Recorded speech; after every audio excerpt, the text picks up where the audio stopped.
Hello, I'm Jeff Satterwhite with Centerline Realty and Development. And what does impervious coverage mean? So Jeff's going to give us an explanation of that. Okay, Nolan, there's two types of coverage on the ground. There's impervious coverage and pervious coverage.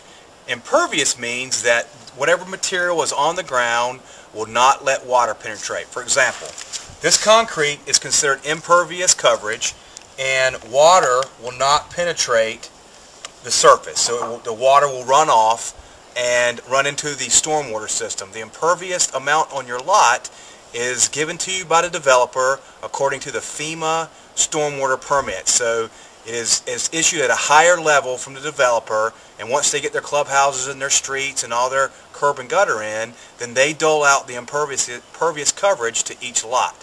So basically what the impervious means is it's the amount of area on your lot that you can cover with materials that do not let water penetrate. Okay. For example, this sand right here is pervious material, so the water will penetrate through the sand into the ground, and the water will soak up and not run into the storm system. Slotted wood decking, since the water can run between the cracks and run into the sand in the ground, is considered pervious material. So house, roof, porches, driveways, and walkways are considered impervious, and they're in your calculation of your max impervious. That's it. That's the answer, Nolan. Thank you. Jeff, another good question we've received is, what is the difference between a crawl space foundation and a raised slab foundation? Okay, there are two types of foundations. There is a raised slab. This particular home has a raised slab.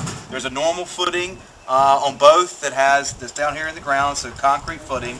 And then we build a foundation on this particular raised slab. Is 3 courses high, and then we fill the interior of the foundation with sand and pour the floor with concrete.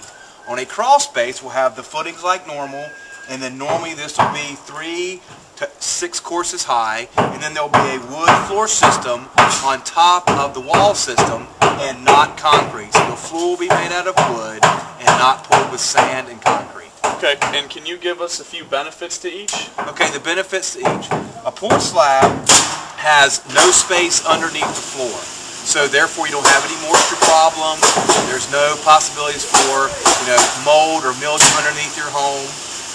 One of the benefits for a crawl space is normally you can get a little bit higher view of your pond or your golf course view, because normally you're kind of limited to 3 or 4 courses on a raised slab. Okay.